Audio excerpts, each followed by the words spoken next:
Typhoon Muifa is intensifying in the Philippines Sea at this time. This is your latest update brought to you by Force 13. This September 10th, 2022. Muifa is a pretty serious threat to the Ryukyu Islands. It could become a major equivalent typhoon by the time it impacts those areas, and also a rain threat. We've got a lot to get through with this video, so make sure you do leave a like and subscribe if you do end up enjoying this video, and tell me how we can improve in the comments section down below.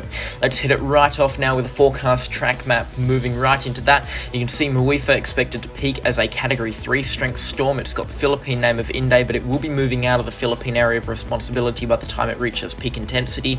Moving into the Ryukyu Islands, it's a Category 2. Weakening will have kicked in by then. Sea surface temperatures have been knocked around a little bit by the passage of Super Typhoon Muifa just last week. Currently, the winds are around Uefa 80 miles an hour, a pressure of 982 millibars at 20.6 degrees north, 126.1 degrees east, and moving northwest at 8 miles an hour. That is 7 knots at 1 p.m. Filipino Standard Time.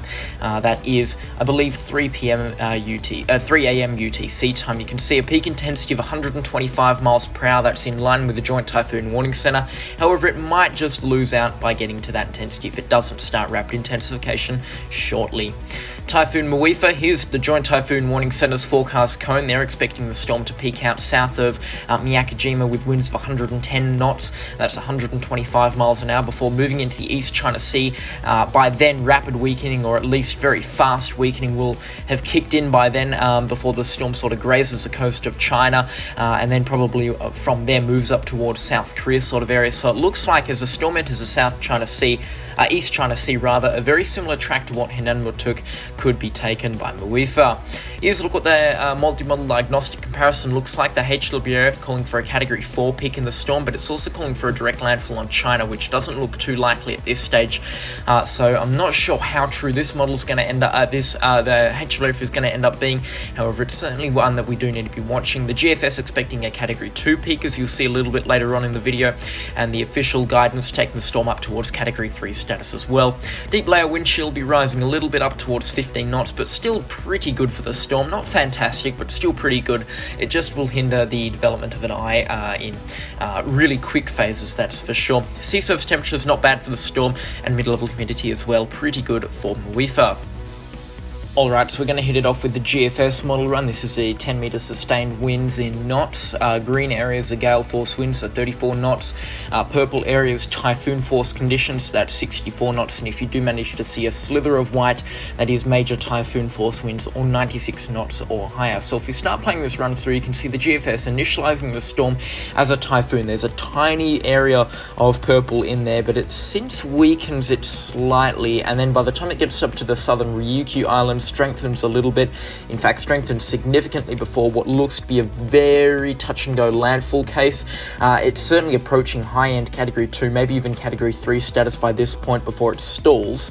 Yeah, you can see it just sort of meanders around for a little bit. It tries and does something, but yeah, it does stall, and then by around sort of the 120-hour mark moves in deeper into the East China Sea. It might strengthen a little bit there, grazes the coast of China, maybe a landfall just there very briefly, before moving into what looks to be South Korea sort of area. And then look at what spins up off the Mariana Islands. An absolute giant system blows up, moves in towards the Ryukyu Islands again as a typhoon. That's huge, that is. That's absolutely gargantuan, that wind field. So probably not going to verify like this, but again, peak season, we can be seeing storms that are quite strong. Moving into Japan, and I mean, look at the tropical storm force winds extending from China up towards the Tokyo metropolitan area. There's no realistic way that could verify. You can see another system down in the South China Sea wraps itself up, and then another system in the Philippines Sea wraps itself up towards the end of the run, and it looks like it becomes a pretty powerful typhoon as well, right where Muifa is right now. Alright, so here's a look at rainfall again from the GFS model. So we're starting off on a blank canvas here. Once you start seeing reds, that's an inch of rain or higher. Purples are 3 inches of rain, 75 millimeters or higher. Whites is 10 inches of rain or 250 millimeters or higher. And I believe on this run, you're going to see some spots of blue, which is 25 inches or higher. That's a massive amount of rainfall, up towards 550, 600 millimeters of rainfall. You can see as Uefa moves towards the Ryukyu Islands, the southern Ryukyu Islands, just vast amounts of rainfall starts falling. Again, that looks like a touch and go case. For some of them, it looks like Ishigaki and maybe Miyakojima cops a sort of 20-inch total. That's vast rainfall totals. There, northern Taiwan as well, there massive amounts of rainfall could fall there into China as well as the storm starts moving up towards South Korea, North Korea sort of area. Shanghai could pick up 7 or 8 inches of rain. That's up to 200 millimeters of rainfall there. And then look again off the Mariana Islands, a massive typhoon develops there, and again huge rainfall totals for Japan as well. Kyushu could receive up to 15 inches of rain. That's, I believe, 400 millimeters or something in that realm. But yeah, looks like peak rainfall totals around Ishigaki about to approach what looks to be maybe the 500 to 600 millimeter mark. Absolutely giant amounts of rainfall, that's for sure. And even up towards North Korea, huge amounts of rainfall. So it looks like that Muifa is going to be a big rain threat, as much as it could be a wind threat as well, with a powerful typhoon expected. Here's a look at the IR satellite imagery from Uefa. Again, looking okay, that's for sure. There's some very decent convection blasting up around the center. This imagery, well, the first frames of this imagery was about 24 hours old. The Himawari 8 satellite has been having outages all day. The only website that has up-to-date imagery, from what I've seen, is windy.com, so that's the one that I've been using to estimate how strong this storm is. But again, it is looking the part of a typhoon, and certainly the part of a strengthening typhoon, albeit not rapid strengthening, like the conditions that Muifa has underneath it could suggest. The visible satellite imagery not looking too bad on that front as well. Looks like it's trying to churn up some banding features, very good inflow towards the southern side, and also some good outflow as well on the same side of the storm.